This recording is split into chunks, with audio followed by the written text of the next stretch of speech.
The role of the coach, a nutrition coach, a health coach, some kind of business coach, any kind of mentor, therapist, whoever, the role is to reframe that failure. It's what that client was able to do for herself because she said to me, she had the self-awareness and she said, I can look at the last 6 weeks and I can say to myself, okay, I'm at this certain weight. I'm really close to reaching another weight that's important to me to see. But if I really can be objective here, I've maybe been at 80% of what I know I'm capable of on a scale of 100 of what I could be doing to track my food, or I'm not necessarily hitting my macros at 100% and I'm only doing it at 80%. So she has the choice to not look at that as failure because one, she's acknowledging her behavior for what it is. Two, she's also able to demonstrate what she needs to do. She's able to demonstrate the gap. And I think my example is the same. Like, I'm calling myself out, but I'm doing that to demonstrate the gap and to use it as a reminder. Let's link up with Krysta on the FYX. She's a wellness coach with a focus on mental well-being and physical strength.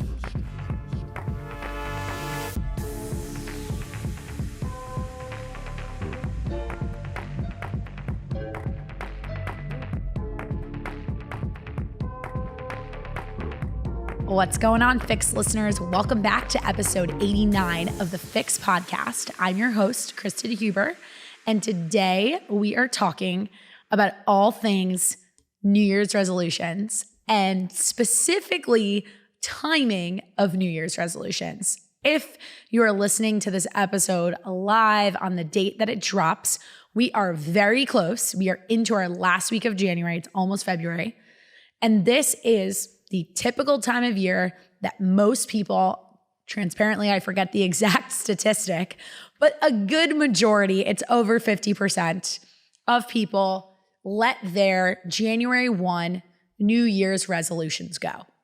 Now, if you set a resolution or you didn't, this episode is for you. If you have any sort of fitness, nutrition, wellness, hey, even career, professional goal, can apply to this too. If you have any kind of goals for yourself, and I surely hope that you do, if you spend any time listening to this episode, or if you're checking us out for the very first time, if you're a brand new listener to the FYX, welcome. And I can guarantee you, if I do a good job with the rest of this conversation, then you will likely have goals established for yourself by the end of listening to all of this all the way through. So a couple housekeeping related things before we go ahead and get started. If you're new to the show or if you've been here for a while and you like what you hear, we would really appreciate two things. One, making sure you're hitting that follow, subscribe, whatever the button is, depending on the channel that you listen on, whether that's Apple, Spotify, or anywhere else you get your FYX podcasts, so that you never miss a beat and you never miss an episode that we release. And if you love us so much and you want to take literally 30 seconds out of your day to do it, if that, maybe even 10, we would really appreciate a review for the show. Preferably 5 stars, but of course, we'll let you be the judge of that. We can't thank everybody enough for those of you as we near the 100th episode. We are so close to it. Coming in on that 90th episode is very exciting. And I can't wait to celebrate 100 with all of you guys. We will definitely have some cool, fun things lined up for that. But just want to continue to help as many people as possible, spread the word on this show as much as possible in an effort to help as many individuals out there as we can reach everything they aspire to and really make it happen for you, the listener, in 2023. So that said, New Year's resolutions, whether you like them, whether you think they're silly. I was listening to two of my friends' podcasts the other day. Shout out to Chase and May and their new podcast that just launched. Very excited for you guys and have enjoyed the first 2 episodes, who shared a really interesting perspective on New Year's resolutions and people poo-pooing them and some people saying, oh, they're BS, why we shouldn't have them. I don't really care what side you stand on, but I thought they both delivered a fresh, interesting perspective there. And ultimately, what I think this really comes down to is, what structure do you need in place for yourself to execute on anything? Because really, that's what a New Year's resolution actually is. And May did a great job of pointing this out and saying, like, what's the big deal if there's something in your brain for you that on January 1st, it gives you that light bulb, it gives you that driver to say, okay, I'm going to commit to something. If that works for you, I'm totally in that camp too. Like, hell yeah, go for it. Do what you got to do to reignite that excitement, that discipline, that motivation. We're going to talk in this conversation about the difference between those two words. But if that works for you, cool. But at the same time, if you keep finding this pattern about yourself where every year you started up with good intentions and then you're like, oh, it's 26, 27 days in, I really can't commit to whatever it is that I set out for myself, then this is a great opportunity to build a little self-awareness, do a little self-reflection, and really reconsider how you approach this next month, or hell, even how you approach the next hour of your day or the next 24 hours, the next week. I highly recommend breaking things down into smaller, bite-sized, achievable activities that you feel they're almost like stupid because you feel that you know that you can do them. What's the power in that? The power in that is you are setting yourself up for success. And my Fitness Fix clients, you guys know that that's really big for us. We look at things as baby steps. We look at the opportunity to stair step our goals. We reverse engineer our days in a way to guarantee that whatever the thing is that we're looking to achieve, whatever the outcome that we desire, we think about the action steps we need to take, the person we need to show up as, all that sort of good stuff. So where I'm going with all of this is take a minute for that self-reflection. Take some time to build that self-awareness instead of just going through the motions and immediately determining that whatever you set out for yourself on January 1, or maybe you've kind of started to step into it over the course of the last couple of weeks, whatever that's looked like for you, and figure out, do you really need to throw that plan away, or do you maybe need to shift something? And that first and foremost gets me into a conversation I've had before, but something that I think is so powerful, it's worth revisiting, especially this time of year. And that's the difference between discipline and motivation. Now, if we think about those two words, I've had episodes before where I'm pretty sure I should know this. I have an episode that's called like Why Motivation is Bullshit and the Power of Discipline. Now, here's how I kind of caveat these two things. And this really got put into perspective not even an hour before I pressed play on this episode, because I had a client start talking to me about what's happened in her life over the last 6 weeks or so, including the holidays, has kids, her birthday's coming up. So she's doing a lot of that natural self-reflection and thinking about where she's been in the past year. She's thinking about her career. She's thinking about the hurdles that she's had, but she's also thinking a lot about the successes. And in reviewing her last 6 weeks in particular, she said to me, she started saying, I feel like, I haven't been in the gym as frequently. Kids were sick. She got sick. She jumped back into her fitness routine last week and just was kind of feeling like the residual effects of sickness, which I totally get that feeling. I've been in the same position myself in the last week. And I definitely had to like really get my butt in gear to get back into the gym, even though I literally am there all the time, but convince myself, all right, Krysta, you carved out your Krysta hour, go do your workout. And it's never a fun feeling when you feel like super winded in between sets when 2 weeks ago you didn't feel that way. So we're having this conversation. She's reflecting on how her week was. And as she starts speaking, she says to me, she's like, I need to find the motivation. And as the word motivation came out of her mouth, she backtracked and she was like, no, excuse me, let me correct myself. I need to find the discipline again. And my face as her coach lit up because I felt like it was confirmation of so many teaching moments that I really instilled that value in her to know that she needed to course correct and to know that she needed to, one, not be so hard on herself, but more importantly, reframe the way she was thinking about some of the roadblocks she's had in the last couple of weeks.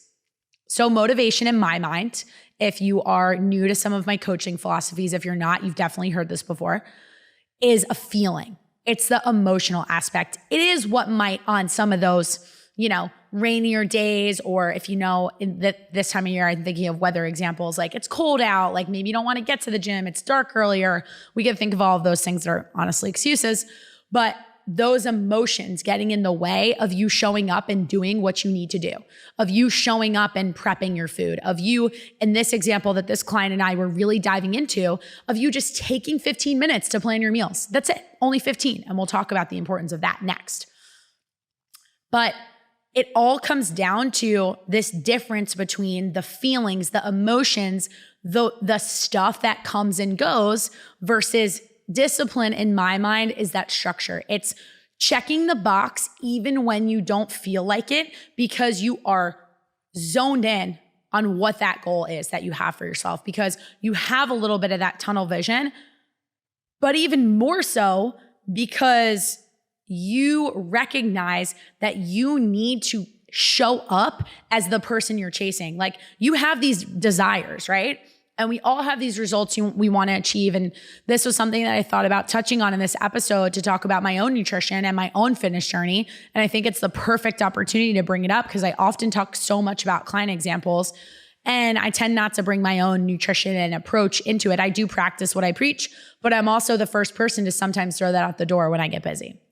So discipline is really interesting to me because the way I see it as if it's perceived on the outside by someone who doesn't understand it as like rigid, right? You think of discipline, you think of somebody who's like got all their stuff in order. Maybe you think of like military examples if you want to take it to a more extreme degree. You think of somebody who's like that person that gets to the gym 5 days a week at 5 a.m. They never miss, and it has to be at 5 a.m. Like, they're so on it. Or the person who is willing to weigh their food, put their meals in containers, walk around with a lunch bag, all things that I do. And regardless of how they feel on that day, they ditch the feeling, they ditch the emotion, and they say, nope, I gotta show up. Why is there so much more power in discipline? Because discipline is doing the things you need to do when you don't feel like it. And all of us can come up with multiple times throughout the day where we don't feel like doing something. And here's where I'm going to pull myself into the example and raise my hand and call myself out. Was just having a conversation with my own nutrition coach about this exact thing and talking about overcomplicating things. And I like this example because one of the things we talk about inside of the Fitness Fix coaching program and inside of building a routine for yourself and building discipline has to do with habits, right? It's anything we're repeatedly showing up doing. To me, that goes into the discipline bucket, definitely not into the motivation bucket. And I think about my own schedule and I think about habits. And one of the things about habits that we've taken from amazing individuals like James Clear, one of the principles of setting habits for yourself that you can truly stick to and deem it an actual habit is making it easy. There's a couple others, like making it attractive, and making it easy is a big one. And I use myself in this example because I mentioned I spend a lot of time at the gym. You would think, and this is such a misconception for a lot of people who are not in the fitness industry, like from our clients' perspectives, oh yeah, you definitely work out all the time because you're already there and it's so easy, right? Well, I'll challenge you if you're listening to this and you're like, yeah, well, of course. First, I'm going to admit something and then I'll challenge you. I'm going to admit that I am lucky sometimes if I work out like a formal lift 2 days a week. And in the last 2 weeks, I was lucky that I even got 1 day in. I traveled, I got sick. Yes, I had to learn to listen to my body, but I'll call myself out even more and say, I did not show up to do the things I needed to do to make up for that on the nutrition side of things. Other examples of that.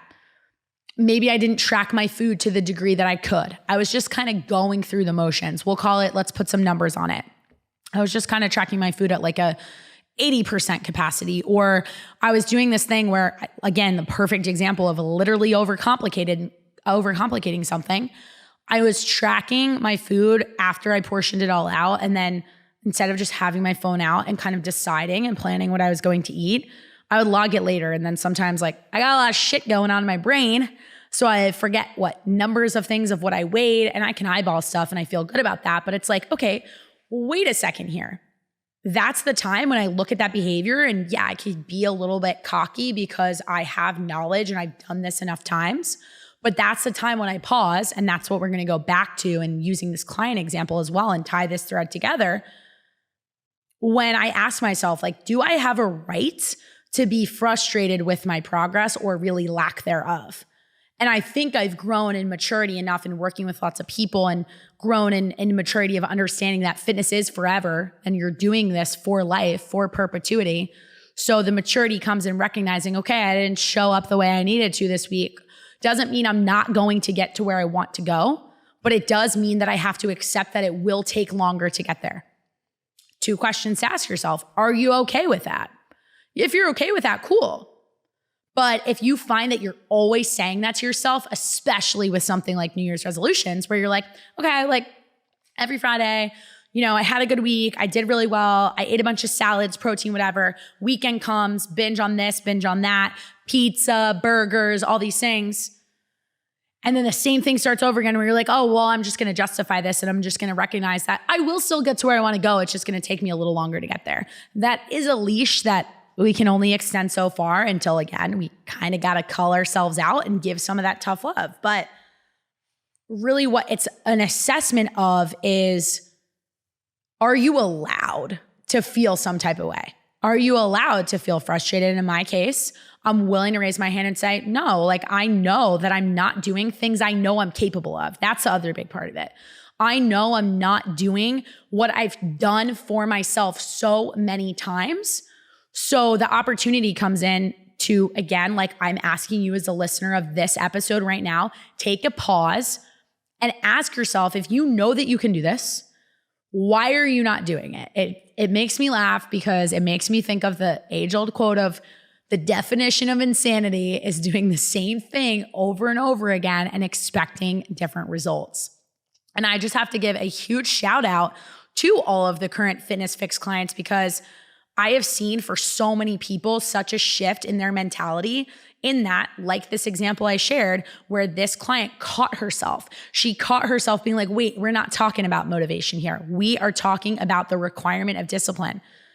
She's been able to remove that emotion out of it. And she caught herself and said, okay, like I can be realistic about this and say, I don't have a right to be unhappy with the scale. I don't have a right, and this, I fall into the same camp. I don't have a right to desire all of these specific body composition changes, but then turn around and objectively show that I'm not doing the work like I just admitted. I'm saying I'm only working out 2 days a week, just science. I'm not going to get to where I want to go on only 2 days. So what do? Do you reset your goals? That's possible. That might be one solution we could pursue in this post New Year's resolution era, 2 weeks, where do I go next? What the hell do I do for February moment? Or you double down on yourself, you call yourself out, you allow a coach to call yourself out. I did that. Well, I did both. But what we should not do, what I would urge you to not do, is use this as a moment to acknowledge failure and then stop. That's where a lot of people really wind up being on this hamster wheel. It's that mindset that, oh, well, I tried this for 3 weeks. First of all, tough love. Did you really try it for the last 3 to 4 weeks? Or did you just kind of sort of, maybe you made a little bit of an improvement from where you were in December when you only got to the gym for a total of 6 times in the month. And this time you got to the gym 10 times, but you were not sleeping well. You were kind of like moving through the motions on your workouts, and the weekends you had really no concept of what you were consuming, food-wise, alcohol-wise, etc. Again, be objective here. Like, can you say that you put in the effort to move the needle to feel some type of way and have the assumption you deserve more? The opposite camp. Like, if you are showing up and for the last 4 weeks you've been doing the thing and you've been checking the boxes and you've been figuring this out on your own, but maybe you're a little bit frustrated. One, I want to acknowledge that emotion because that's allowed. But two, this is where you have 2 choices: to look at it as failure or look at it as an opportunity to reframe. And in listening to some other podcast inspiration this week, I heard a quote from somebody saying that the role of the coach in someone's life, a personal trainer, a coach, a nutrition coach, a health coach, some kind of business coach, any kind of mentor, even a friend, or if you want to be this person in someone's life, therapist, whoever, the role is to reframe that failure. And what I mean by that, this is what it actually looks like. It's what that client was able to do for herself because she said to me, she had the self-awareness and she said, I can look at the last 6 weeks and I can say to myself, okay, I'm at this certain weight. I'm really close to reaching another weight that's important to me to see. But if I really can be objective here, I've maybe been at 80% of what I know I'm capable of on a scale of 100 of what I could be doing to track my food, or I'm not necessarily hitting my macros at 100% and I'm only doing it at 80%. So she has the choice to not look at that as failure because one, she's acknowledging her behavior for what it is, but two, she's also able to demonstrate what she needs to do. She's able to demonstrate the gap. And I think my example is the same. Like I'm calling myself out, but I'm doing that to demonstrate the gap and to use it as a reminder. That's also where the value of a coach comes in, not just for pointing out failure, but the value of the coach comes in because he or she is able to get you to be a little bit nicer to yourself. As I'm sitting here criticizing what I could be doing differently, I can also put on the other hat and remind myself there's reasons why I'm choosing not to hit that workout. A lot of them are on me in terms of, hey, maybe like let's backtrack a little bit here and prioritize sleep. Or maybe let's get better at boundaries. Maybe let's get even better at time management. Maybe let's make a commitment to ourselves by putting it on our calendar. But again, that coach hat is just like jumping and shining through because I'm sitting here looking for solutions instead of sitting in my own BS. I'm sitting here looking for a method to get out of that because I know that's the only path forward. And I say all of that coming from a place of being the person who is so stuck in their own stuff for a very long time. I talked about it a little bit in the previous couple of episodes and kind of sharing my insights on relationships and who I surround myself with. But I've been through periods in my life where I just couldn't get out of my own way. And there was nothing that anybody would say to me, whether they were a coach, a friend, a family member, a significant other. I couldn't hear them. I wasn't ready to receive it. And now I'm sitting here just going on and on about this, like catching my breath because I'm probably talking really fast, but it's because I care so much about it. And I care so much about it because I know what that pain is like. I know how unrealistic you feel like inside of your own head. It's like, I know what I need to do, but I just can't get out of my own way. I know that I gotta do something about this, but I just can't get there. And bringing it all the way back to this New Year's resolution timeline, that's probably why you set the New Year's resolution in the first place. That was your effort to be like, okay, I have the marker, I got this driver, I got the reason for it being the start of a new year. This is the year that I'm finally gonna do it. You knew that you wanted to get out of your own way. But where you keep selling yourself short is by not giving it enough time. And again, that's the power of a coach. I saw a fantastic post the other day from one of the other coaches that's inside my mastermind group. And it was great because she put up transformation pictures with the context that you want to know what it takes to see results like this a lot of time. 9 months, 12 months, 18 months. Whereas you're seeing random pictures in your Explore page on Instagram with no context. I had a client not even 2 weeks ago. She sends me a picture from some like very I couldn't accredit it in any way. I couldn't judge or assess like the value of the account or the information. It was a transformation picture. It claimed that it was in 3 months. And sure, the person looked like they looked awesome, but her mind immediately went to, could I accomplish this? And if we're being honest, it's like, well, it depends. There's no context here. I have no idea what this woman did. I don't know what her sleep looked like. I do know that she followed some type of workout program because this was on a page that was specific to workouts, not even nutrition.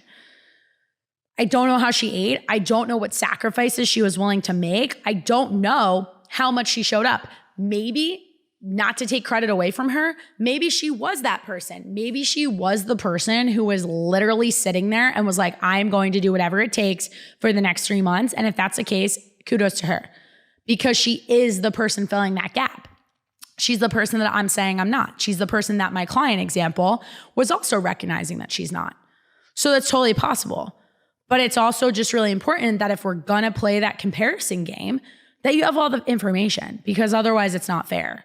And it's disheartening as a coach to see the way that women in particular are so fueled by what they see on social media to immediately assume like, oh, I should be able to get these results, but also think that like there's not that much to it.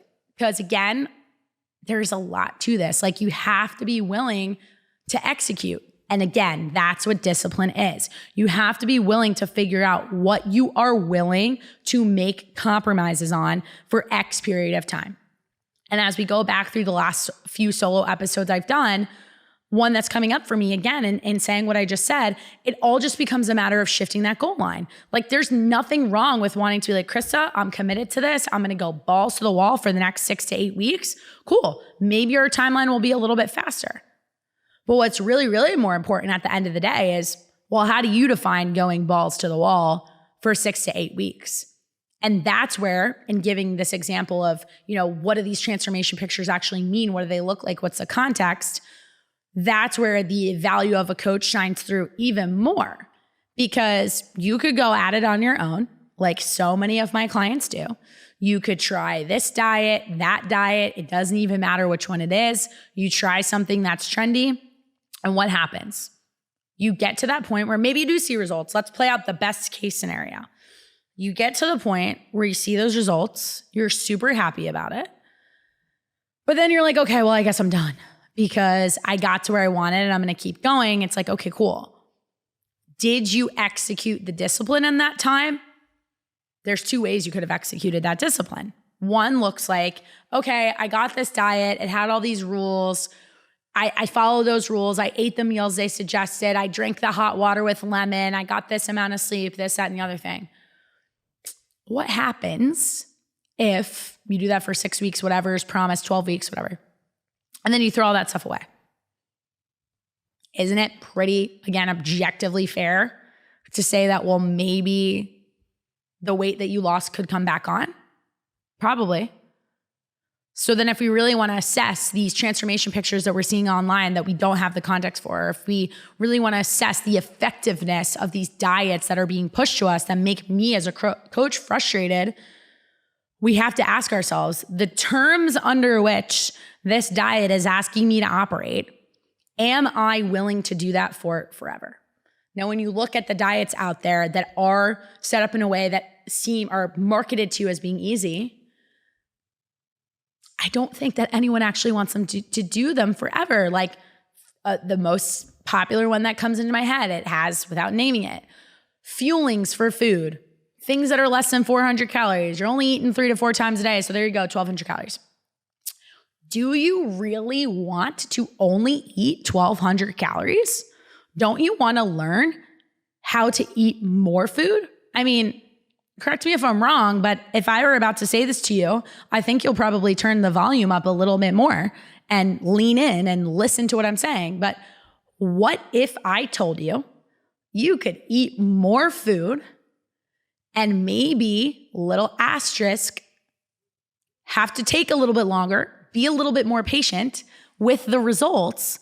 But what if I told you could eat more food, lose the weight, and in the long run, guarantee or make it at least 95% easier that you will keep it off? I would raise my hand and be like, okay, I'd sign up for that. I definitely would. And I have with other coaches. But we're so quick to look for instant gratification. So when we see these options that guarantee certain things in 12 weeks, it's like, okay, I'm willing to do whatever it takes for those 12 weeks. But are you willing to continue to live your lifestyle that way? That's what you have to ask yourself. And instead, again, I would venture to guess that it sounds a lot more attractive to learn how to eat more. And in learning how to eat more, maybe eventually putting your body into a position where it becomes easier to lose body fat.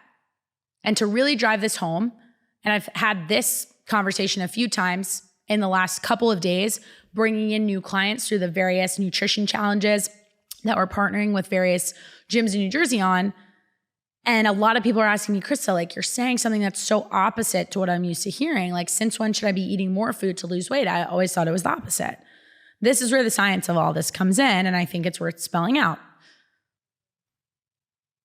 when we think about how adaptable the human body is, we're so quick to think about it from a place of restriction of like, okay, well, if I pull my calories down, I move more, I work out more, I exert more energy, because that's really, calories are an energy balance. Well, then I should lose weight. Yeah, that technically does work, and we can make it more complicated by throwing your hormones and other things into that. But again, the human body is really adaptable. So if you tell it, okay, I'm only going to give you X amount, and on X amount, you are going to continue to maintain your weight or lose weight, what happens if that becomes your maintenance point? What happens when you're literally telling your body, okay, 1,100 calories is like your set point? You're sending the signal to your body that as we start to eat more calories, it's almost like it doesn't know what to do with it. It's like it doesn't really know where it should go. That's one half of that story. The more important half, though, is the one that's really not sexy, and the one that really is where people just kind of don't want to hear it, because it doesn't sound as appealing as what I said to draw you in. It does not sound as appealing of, hey, what if I told you you could eat more and you could lose the weight? I do actually believe that. But here's what's actually happening outside of what I just described about that adaptability. What's actually happening is you're finally just paying attention. You're finally auditing something and giving it structure, AKA putting some discipline into your routine, creating your routine through discipline. You're creating discipline. You're creating structure by choosing to track your food. You're creating structure by setting goals for yourself around how many days you're going to work out and showing up and doing it. But really, that's just giving you awareness and some context for how well you're sticking to a plan. Because sticking to the plan is the secret. That's really, really the secret. And again, that's the not sexy part. Like, it's really, I would not necessarily scroll through Instagram, and if I saw a post that says the secret to all of the fat loss and all of the weight loss things that you've been trying to achieve for the last 10, 20, 30 years. I had somebody say to me today, I had her do an in-body scan in one of our gyms, and she was like, I've been dieting longer than you've been alive. And she was probably right, which is sad. Because what she's not understanding is she's probably never really stuck to something long enough to truly assess if it worked. And the secret, the real secret underneath that, underneath the adherence, we could throw around words like compliance. I mean, that's what it is. That really doesn't sound very sexy. It sounds like something like you're looking at your job for HR or like finance. But that's what it is. The intent behind my whole example of eating more food is really, it's putting you in a position to guarantee compliance. Because guess what? If you have the flexibility to eat more food and you're telling yourself you're going to eat more, and I put more in quotes because it's definitely a little bit of a perception, especially when you've never maybe tracked the thing in the first place. You don't really objectively know how much you're eating until you do it. You're setting yourself up for success because you're giving yourself the structure, the environment, the confines to be able to consistently hit a goal. And if you can consistently hit that goal, multiple things happen for you. You keep checking the box over time. You're giving your body this absolute. You're giving your body this environment to say, okay, like what is actually working here? You're giving yourself a chance to evaluate what's going to move the needle because you're trying to control these variables. There are so many variables that go into fat loss that's where people get frustrated, they get lost, they get confused. They get all of those feelings around it because the fact that there's so many variables is the reason why this can take so long. Because how you sleep matters, because the way you train to a degree does matter. It's just more about moving your body, especially if you're a beginner. But because the way you eat matters. And you have to control all those things to the best of your ability. Well, at this point, if you're still listening, you're probably like, Krysta, you just gave me like 7 things to think about. But then at the whole beginning of this episode, you were like, I want to try to make this about baby steps. Well, yeah. So that's why it's going to take you longer, because if we bring it back to that sentiment of baby steps, we bring it back to that example and that intention. I just said there's all these different factors we can pull in, these variables we can control, these levers that we can pull. If we want to make it easy, we need to focus on one thing at a time. So in hearing all of this, I want you to be able to turn off this episode and take something from it that you can actually implement in your real life. And I'm using my client who kind of walked me through this conversation around discipline versus motivation and assessing her performance in the last 6 weeks since the holidays, acknowledging some of the variables she could not control, like getting sick, like her children getting sick. What she pointed out about the gap between what she knew she could do and what she was doing is the key in moving forward. Can't change any of those things I just mentioned, right? Can't change getting sick. Can't change the fact that then prevented you from coming to the gym. But she acknowledged that she could change the fact that she was like kind of like me in saying that I was tracking my food as I went and maybe half-assing that process a little bit. Well, small step. We agreed by the end of our phone call today that all she needed to do, again, I said, think as small as possible.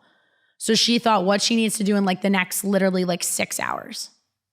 And her answer to that was, I'm going to plan my food at least for tonight, maybe the whole day through tomorrow. And then I'm going to text you, Krysta, and ask for your opinion on it. And I can promise you, because she's not new to this, the fact that she realized that on her own and I didn't have to direct her says enough for me that I know she's going to crush it. I can guarantee that she is going to text me and I won't have that much feedback. Why? Because she reignited that discipline, that muscle that she's actually been flexing for the past 3.5 months of us working together, even though she had this last 6 weeks where there was just a little blip. Like, that's life. That's the whole stop putting your fitness and nutrition in a box over here and then trying to put your life in another area. This is her going with the flow.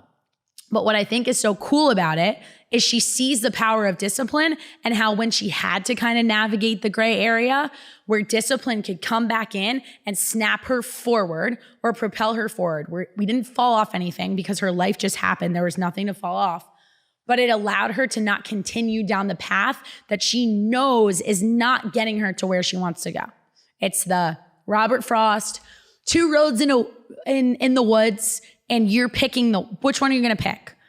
She is picking the less traveled one because most people would, like we said, this time of the year in January, probably just give up, chalk it up to failure, say it doesn't work. Maybe they'll go try something else. Maybe they'll jump into that quick fix because they're just too eager to try to get certain results. But what she said to me was, I'm going to go ahead and log my food. And what's even more, she flexed her discipline muscle even further. And she was like, I know I can log my food for tonight, for tomorrow. But what I'm also going to do is plan my meals, even if it's roughly 60% through Sunday. Why did she choose to do that? And why should you choose to do something like that? If you're listening to this episode and it's Thursday, you probably know what your weekend looks like. In this person's case, she knew she had a busy weekend. She had a couple of parties, birthdays. Her birthday, as I mentioned, is also coming. So she was like, okay, I know that I'm going out for certain meals. So why don't I at least control those variables where I am cooking for myself? And then asked me, well, what should I prioritize? Of course, I said protein, because when we go out to eat, those are the items. Protein predominantly is the one we fall behind on because it's less available. Carbs and fat, we almost want to save a little bit in our budget. So we met in the middle. She brought solutions to it. I helped her take it a step further, but I consider that such a coaching success, all because of the way we walked into that conversation. And because it started with her assessing what she needed to work on, which is really, again, just awesome for me as a coach to be able to see that growth. And what she's really doing is using discipline to ultimately generate this flexibility in her life. And I think that last option of that last suggestion of saying, okay, well, I'm at least going to track part of my food, because what does that do for her? It's knowledge. Knowledge is power.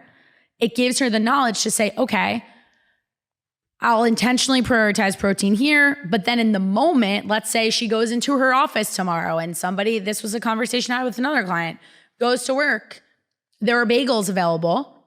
She thought to herself, do I want this bagel? Well, she planned her whole day. So she actually had the opportunity to potentially have the bagel because she could literally pull up MyFitnessPal. And in pulling up MyFitnessPal, she could delete whatever it was that she planned to have for breakfast, swap in the bagel, and see how that affected her. So all of a sudden, we're executing flexibility in the moment But we did it off of a basis of discipline because she took the 15 minutes. And that was the other thing I loved about what this other client said to me. It's only going to take me 15 minutes to track my food. So easy. It's literally only 15 minutes and you have a choice to make that time. Do it right before you go to bed. We're all on our phones enough as it is. You can totally do it. That's been my reminder to myself. I like have my phone glued to my hand. So the fact that I'm not pulling up my app to track is just silly. So we choose to have the bagel. Let's go down that scenario. Let's pick that road. Have the bagel. And then we say to ourselves, oh, well, I was planning on having like this kind of like taco bowl for dinner. That taco bowl for dinner had brown rice in it. It looks like based on my goals of whatever else I plan to eat today, that if I do have the bagel, I might need to sacrifice that brown rice. That's technically fine, but do you want that? And then you have all the power to make that decision, which is so cool. And that's how you take control. That's how you actually take control of your life, but still give yourself the opportunities to eat the foods you really love and enjoy and get away from this mindset of good foods versus bad foods. That example of that bagel is how you understand that food tracking is a tool. It's not a nuisance. It's a calculator if you choose to work with it that way. And that again is something we teach inside of the FYX coaching program. So let's take it back one more time to this assessment of New Year's resolutions, to my ask to reflect on where you're at and remind you my comments around the power of a coach in being that individual who can reframe failure for you, who pushes you to understand that failure is not an ending, that it could really be a beginning for something else because it's an opportunity to navigate the situation differently. It's an opportunity for a learning lesson so we can take it with us next time. We can take it with us the next time the bagels are in the office. This is your cue to consider working with a coach. If you've been going at it for the last 4 weeks and you're ready to give up, I don't know the more perfect opportunity for you to, like literally just raise your hand, elicit the help. There's no better time for it because you just showed yourself that, hey, maybe doing this by myself isn't as easy. And that's totally okay.